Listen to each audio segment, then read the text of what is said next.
Hi everyone, welcome and thank you for joining us today for our January alumni webinar with Dr. Bonnie Bailey.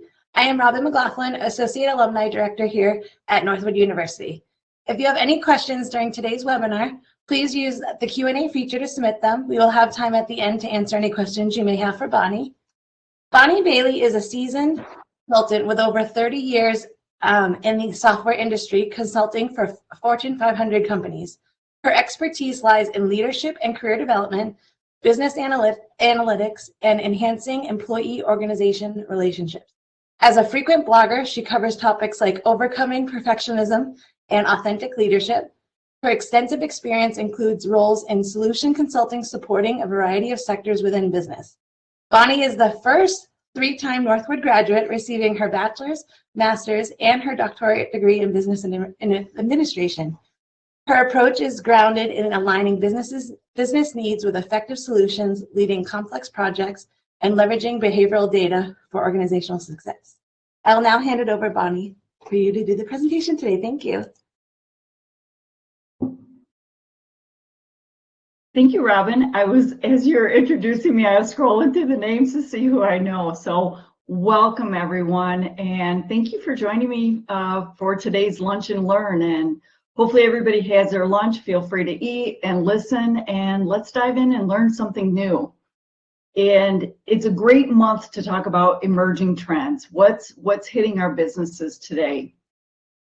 Today, I'm going to be talking about the culture of always on. Yep, we're on slide 2. There we go. Great.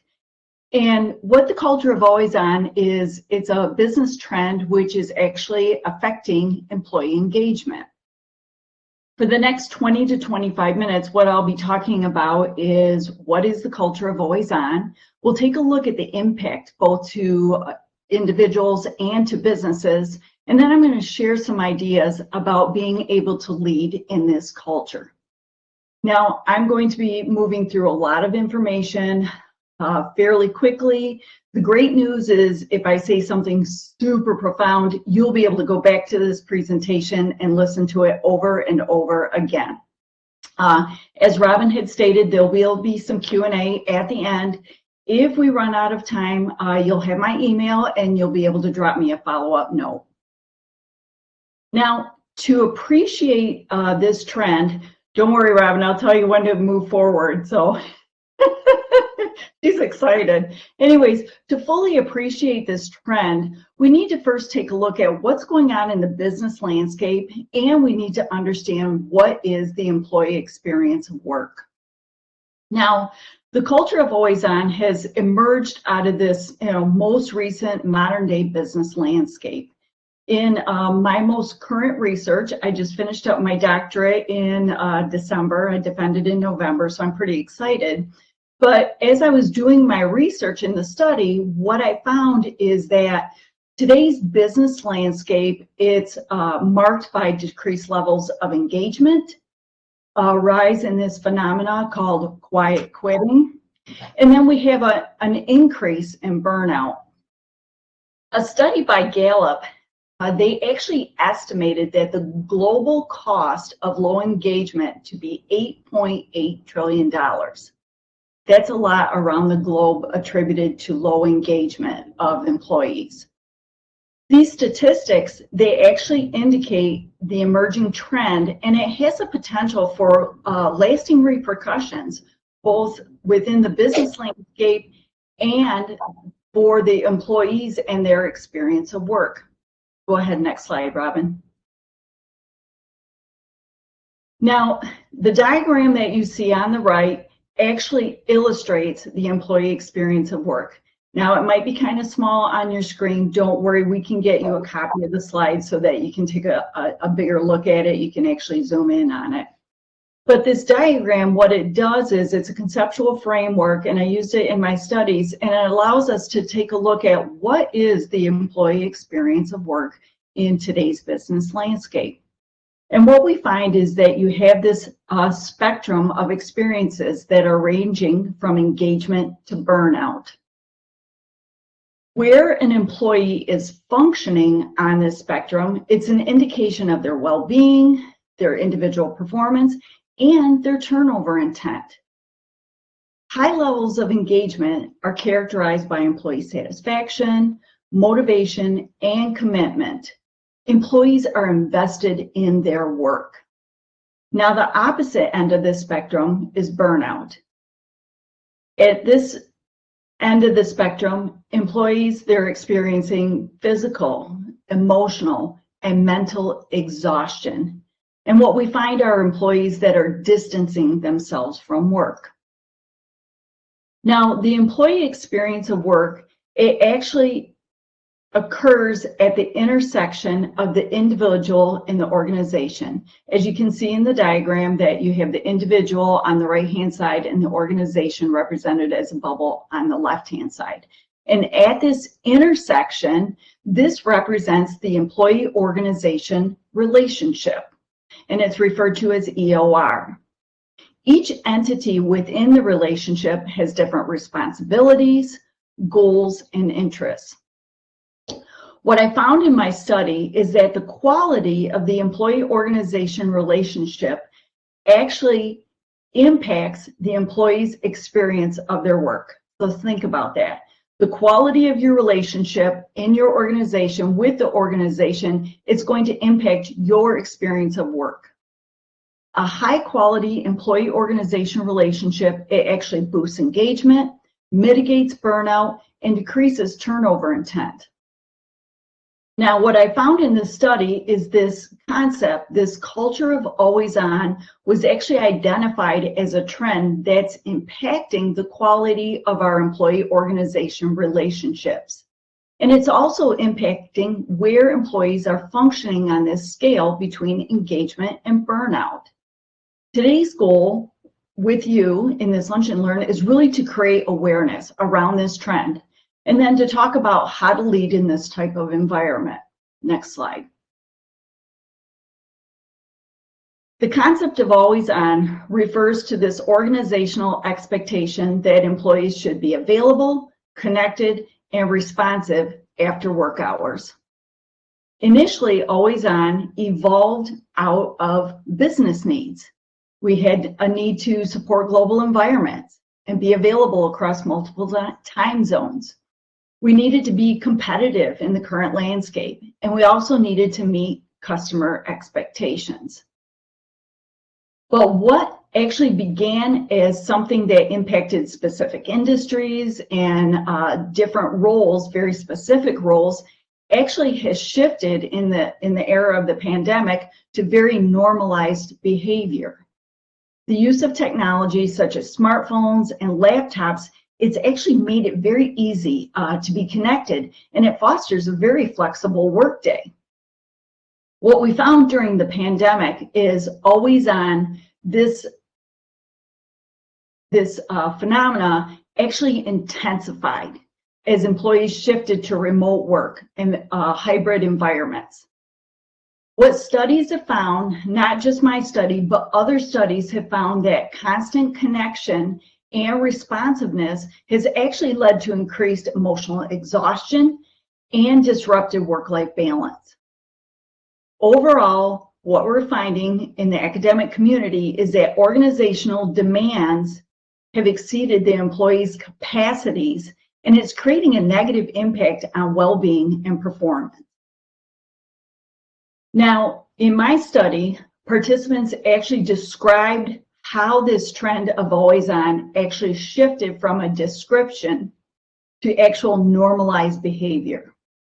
People shared about their different roles and the increased need for availability. That was just part of the job.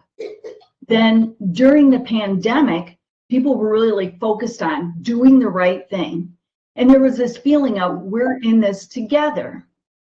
Always on actually became a way to adapt to the business environment at hand, and it also became a way to balance the tremendous amount of change that was happening.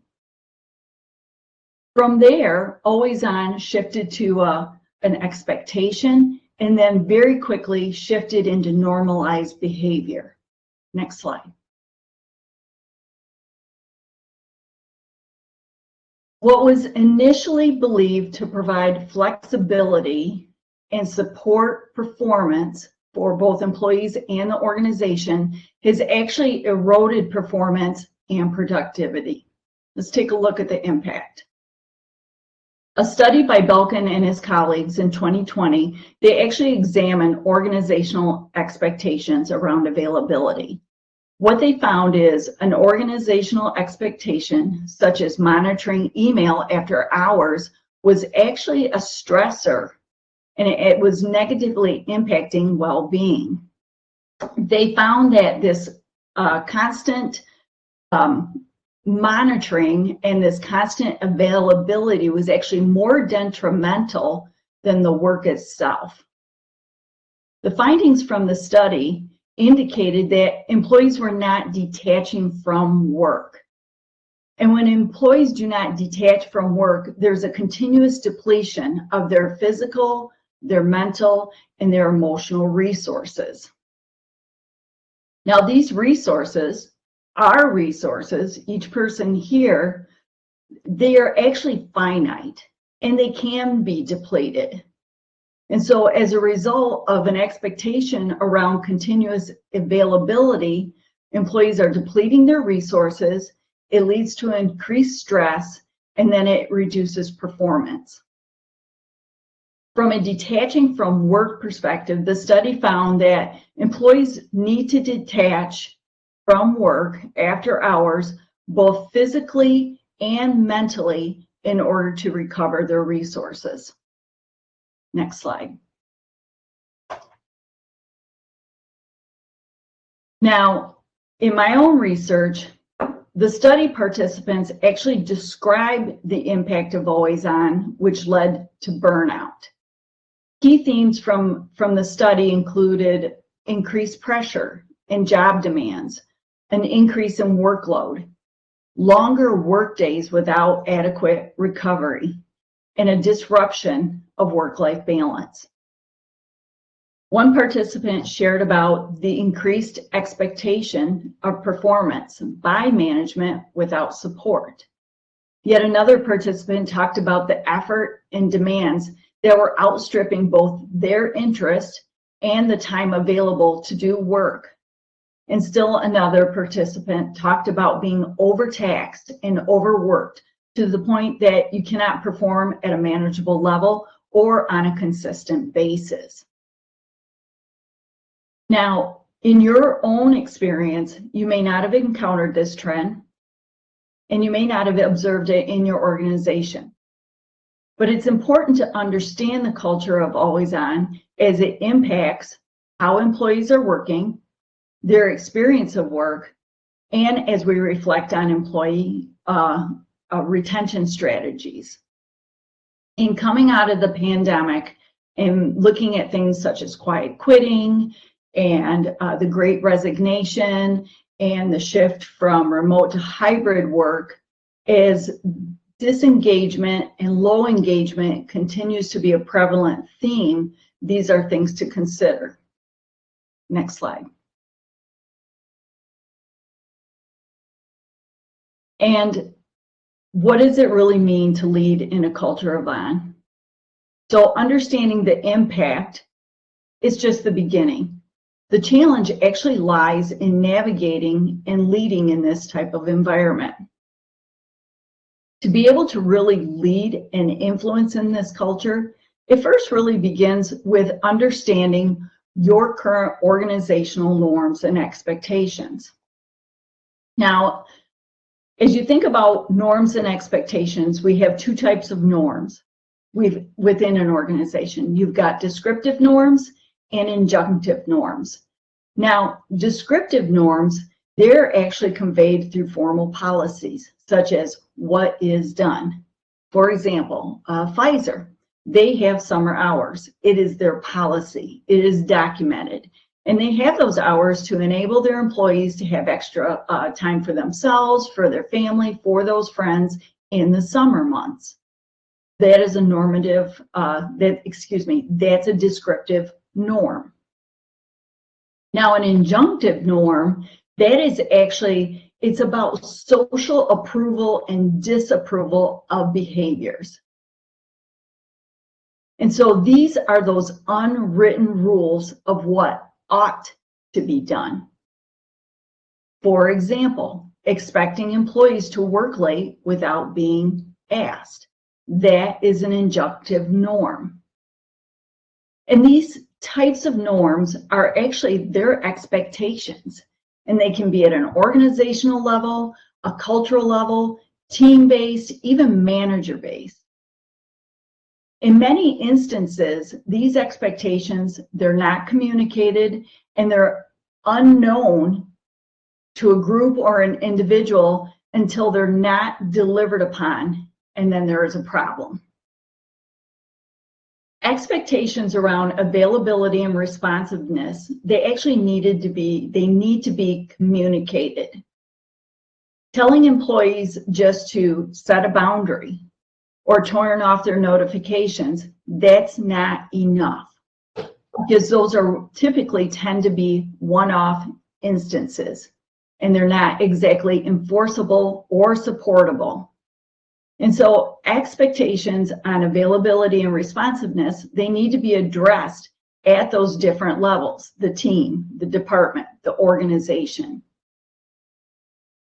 As we communicate expectations, we need to be clear and consistent. And if we don't have those things, if we don't verbalize them, write them down, get consistent, get clear, these are nothing more than just side deals. So there's something that's either unknown or it's a side deal. And none of that is sustainable in today's business environment. And again, that continues to deplete employee resources, and it leads to a degrade of performance and productivity. Now, something else to consider at an organizational level, depending on where you're at in your leadership role, is considering the right to disconnect. And these are mandated disconnect times, and they're structured around what type of communications are accepted after hours. Now, France in 2017, they're actually taking the lead on this type of a policy, and they have implemented laws that protect employees and structure and demand that businesses actually have documented procedures or documented times around disconnecting during personal time. Germany, they actually have policy around disconnecting during vacation time. Now, many of the other countries, they're actually looking into policies that actually define and limit the after hours digital communications. Now, from an organizational perspective, you have a lot of organizations that are working on policies around work-life balance. They've taken an interest in the right to disconnect, but they haven't moved forward. So right now, the leadership in this role is governmental policy. And one of the points that was made in some of the literature that I reviewed is the fact that if organizations want to stay in front of this, and if they want to be leaders in taking good care of their employees from a performance and well-being perspective, then they need to lead and they need to be thought leaders around the right to disconnect. Now, the last point here is, as you think about this and you think about these different ideas, recovery time is critical, both daily recovery and cyclical recovery. Now, cyclical recovery is actually the recovery time that employees need after a big project, such as a product launch or a software implementation, such as an engineering, they're putting something new out, or a marketing launch. And you have companies that run on a monthly basis. You've got month end, quarter end, year end. Those are areas where you need to consider an employee's need for cyclical recovery. Recovery time is it's essential to restore physical, mental, and emotional resources. It supports productivity, creativity, and innovation. And it's absolutely necessary to maintain well-being, build resistance, and prevent burnout. But the key to all of this is understanding how much your employees have to stay connected or have to stay available, which does not allow them to completely detach and be able to fully recover.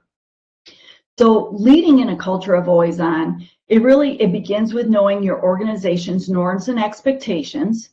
And this includes understanding, what are the formal policies, or maybe creating formal policies, and then really digging in and understanding those unspoken rules. Who are your organizational truth tellers that are going to be able to share and provide feedback on what are those unspoken rules around connectivity, responsiveness, and availability? As leaders, we need to be able to clearly communicate expectations around availability and responsiveness, and we need it to be consistent across all of our employees. We need to consider implementing structured disconnect times and recovery periods. It's essential to address this not just individually, but at all levels of an organization. Because, from the feedback that I received as I conducted my study is without adequate recovery, without being able to disconnect, we are going to lose our employees. And that was a very consistent theme across all of the people that I interviewed in the study. Next slide.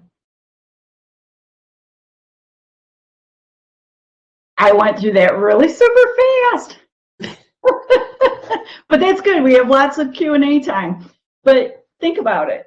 So technology has made it very easy, and it's led to this greater workplace flexibility, but it's also extended our business day. The pandemic, it intensified this demand for remote connectivity and availability. Again, we've extended our business day in the hours that we're working. And so consequently, the culture of always on, it's actually it's a double-edged sword. We have efficiency and flexibility on one hand, but we're also fostering this organizational expectation around constant availability, which has the potential, a high potential based on current studies and what's coming back from organizations and individuals. It has the potential to really erode performance and productivity. Now, I've presented a lot. Robin, if you want to open up for Q&A. Sure. Thank you so much, Bonnie. Let me just stop sharing that. See everyone. All right. You'll have to pop up the last slide because that's the... Oh, yeah. Yeah, so if anyone wants to put in the chat or the Q&A any questions that you have for Bonnie.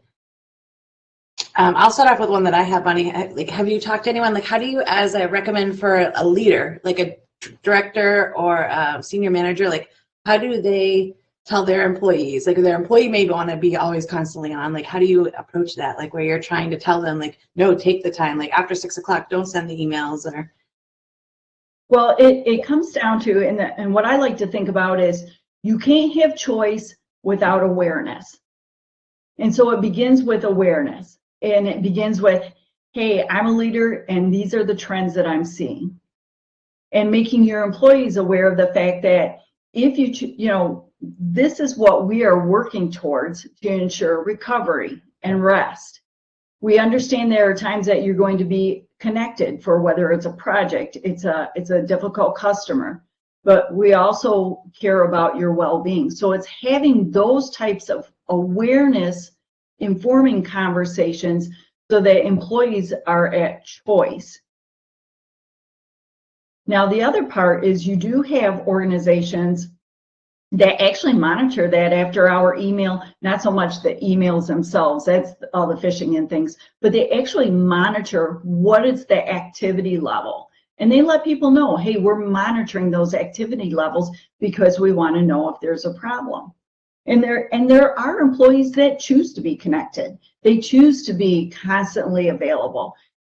Many times that comes down to someone, they're like new in their job, and they're at the front of the learning curve, or maybe they're working on that next level of promotion and that they know they need to do these extra things to get there. And so it's being able, in a leadership role, it's being able to differentiate, have those conversations, and you as a leader also have to be able to set an example. All right, questions are rolling in. So first we got a question from Sarah. Said, qualitatively, your conclusions make a great deal of sense. Could you please provide some sense of quantitative impact, loss productivity, etc.?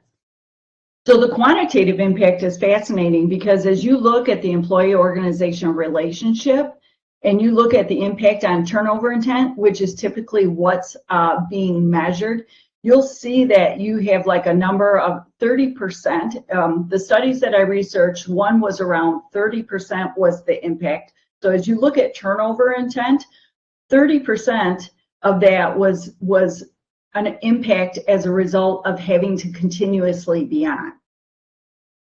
In my own study, I had 42% was being impacted by the quality of the employee-organization relationship. And the erosion as a result of continuously being on was part of that. Another question. Can you talk about Zoom versus phone calls in the realm of always on? The lack of portability and being in large image feels so exhausting, yet companies have moved emails and phone calls to Zoom. Yeah, so Zoom burnout is a thing. So part of it is, and there's some studies on that, and I don't have those numbers, but I'm happy to go get them because that's some of the stuff I pulled. But what they're finding is part of the problem with Zoom burnout is your ocular. So not only are you engaged because you're listening and you're trying to understand and you're trying to stay focused, but it's all of the activity on your eyes that compounds this. And so you now have organizations that they're taking Zoom breaks, or they're trying to shift the media back so that you have more listening phone calls as opposed to having to be on a Zoom call, or they're giving people the opportunity to videos off because it is an additional stressor on our bodies. All right, another question from Melanie. Do you see more companies offering summer hours similar to Pfizer to attract and retain employees? I have not looked at that in a while. It used to be in the tech industry. They had sabbaticals. Some companies will have summer hours. Pfizer was always unique in that way. But there's a couple other like not tech companies, but large scale consulting companies that are shifting around hours to take a look at being able to give employees more family time. And then right now, one of the big buzzes, especially if you look at the Society of Human Resources, the big buzz is the 4-day work week. Now, just to let you guys know, the 4-day work week was hot in California, and it's hot now, but it was really hot in California back in like early 2000. And part of that was, it was a motivation around the environment, so many cars on the road. But that seems to have shifted and changed, fast forward into the pandemic, and then everybody's on. How do we as employees set boundaries if we're working for an organization that is always up? So there's this thing called acceptance. The first thing is, if that's the organization and you think that you can make a change, or you think you can have a conversation with your employer about that type of change, go for it. What I have seen, and I have worked for many, many companies that do not turn off, and that was a dead conversation. So you have to look at that. That's just one of the things. It's like, is this worth my time? Just from a pure career development, that organization might be a great organization to add to your resume, have a great experience, but as you think about it, there's a reason, a season, and a lifetime. So you have to evaluate all of those things, because there are a lot of those companies, they don't turn off.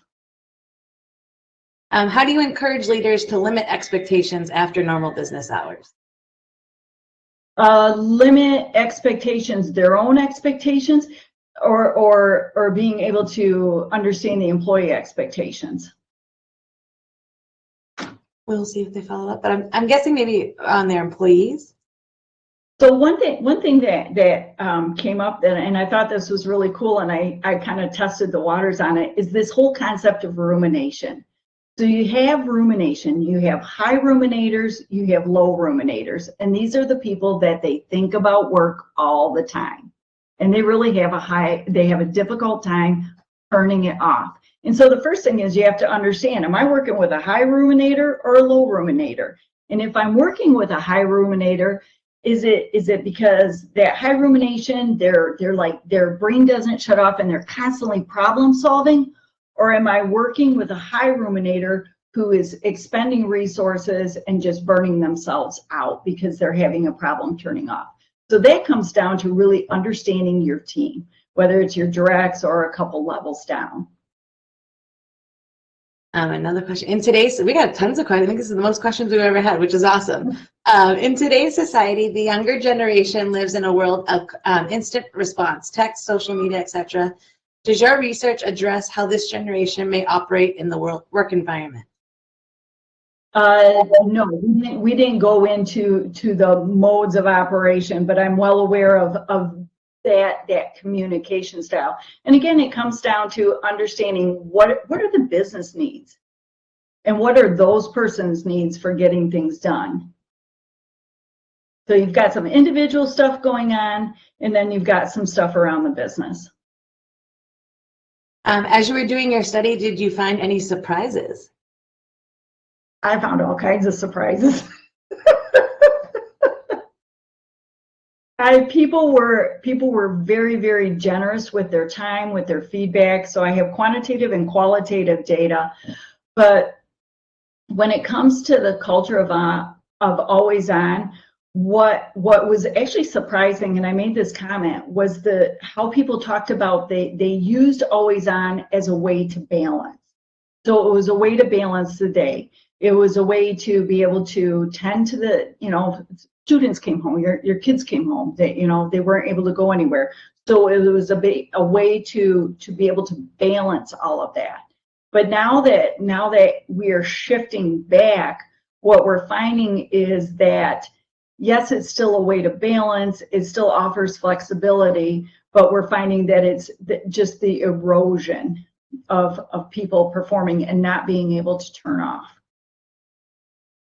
Another one said, thank you for your insight for your presentation. Your research is on point. Will this practice affect mental health days with organizations? Okay, this is one of the surprises. I hope that it does impact mental health days, and I did have people talk about their own organization's mental health days, and I hope those mental health days stay. And I'm hoping that like SHRM and some of the leadership groups, that are looked upon as thought leaders, make strong statements about that, because that is important. Sandy did her question about how do you encourage leaders to limit the expectation of after business hours. It was actually their own expectation as like the leader. Again, as a leader, they have to understand that. It's funny about expectations, because a lot of times we don't even know we have them until we run into our own expectations. For example, something, if you think about expectations, within an expectation, a lot of times, again, we don't know that we have them. They haven't been communicated. All of a sudden something happens and it's a buzzsaw. It's like, oh, snap. And what you have to understand about your own expectations, unless you're doing personal development and you're harvesting all of that, you're doing it as part of your career or leadership development, you don't really know about it until there's a problem. But one of the things that you really want to do is, with your own expectations, there is always a kernel of need. And so you want to be able to dig through that expectation and understand what that kernel of need is. And then that will help you be able to lead better. Like Philip had a great comment. He said, we are all human beings, not human doings. We need that downtime to rest and recharge. We cannot give what we don't have. Absolutely. You can't give from an empty cup. Yeah. One more question. How can leaders help employees deal with the stress of always being connected to work?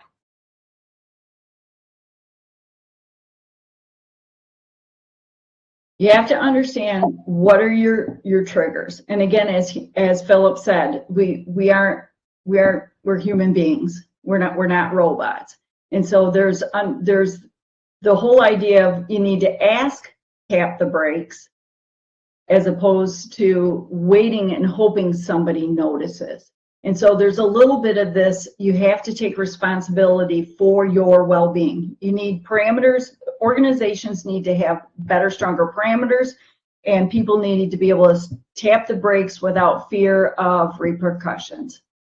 I actually, when I interviewed one of the CEOs, he talked about they had a project. Things were not going well. Everybody's in there working. Everybody's in there. You know, it's a 24/7 operation. They're bringing in food. They're keeping them fed, and they think they're doing their job. They think, you know, they're like, hey, we're going to get this done. We're in this together. And a lead engineer came to the CEO and said, this is great. We appreciate that you're feeding us. You're taking great care of us, and we're going to get this done. But we'd really like to go home and see our families. I think that's it for questions. Thank you everyone for joining us. We will share the recording and also Bonnie's slides and her contact information in the email, so feel free to reach out to her if you have any additional questions. And we hope to see you all next month for our next alumni webinar. And thank you again, Bonnie, for presenting today. Great. Thank you, everyone. Have a great day, everyone.